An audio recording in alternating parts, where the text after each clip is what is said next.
kepada teman-teman sekalian tentang kasus Bapak Nadiem Makarim yang diberikan vonis 18 tahun penjara serta denda 5,6 triliun.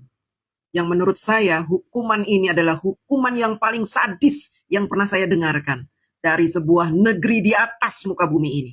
Untuk itu, mari kita membahas musuh-musuh Bapak Nadiem Makarim ini sehingga beliau dibidik untuk diberikan sanksi yang sangat zalim ini. Yang pertama, beliau telah menghapus ujian nasional. Teman-teman tahu, ujian nasional masa berebut lahan. Lahan apa? Penjualan kertas ujian. Apalagi ATK. Nilainya tidak tanggung-tanggung, teman-teman.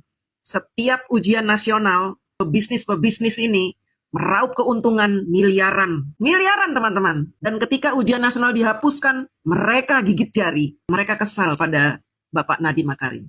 Karena lahan mereka seolah-olah dikeringkan. Yang kedua, Bapak Nadiem Makarim membuat program Merdeka Belajar dan kurikulum Merdeka. Ini adalah salah satu terobosan bagi anak didik kita dan dunia pendidikan nasional yang sangat cemerlang.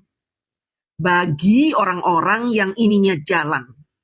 Tapi bagi para guru-guru yang tidak berkualitas, mereka keberatan dengan kurikulum itu. Mereka kebingungan menciptakan kurikulum. Mereka nggak ngerti cara menciptakan kurikulum, nggak ngerti. Padahal jika kita membuat sebuah lembaga pendidikan privat, kita harus punya kurikulum. Kita bersaing kurikulum dengan lembaga privat lainnya. Supaya apa?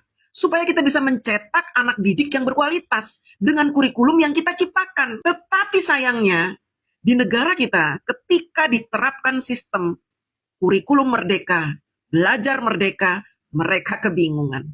Mereka belum siap. Harusnya ketika ada sebuah sistem baru, para guru-guru ini bisa belajar bagaimana membuat sebuah kurikulum bersaing dengan sekolah-sekolah yang lain. Supaya nanti kurikulum yang diciptakan oleh guru-guru itu bisa menghasilkan anak didik yang berkualitas. Lebih baik daripada sekolah sono. Lebih baik dari sekolah yang itu.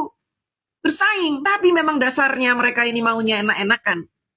Tinggal buka, baca, ngajar. Ngajarnya juga nggak serius. Karena mereka tidak punya teknik mengajar yang benar. Saya seorang guru. Jadi saya tahu. Nah, teman-teman, kurikulum merdeka ini menyebabkan banyak pebisnis-pebisnis buku gigit jari.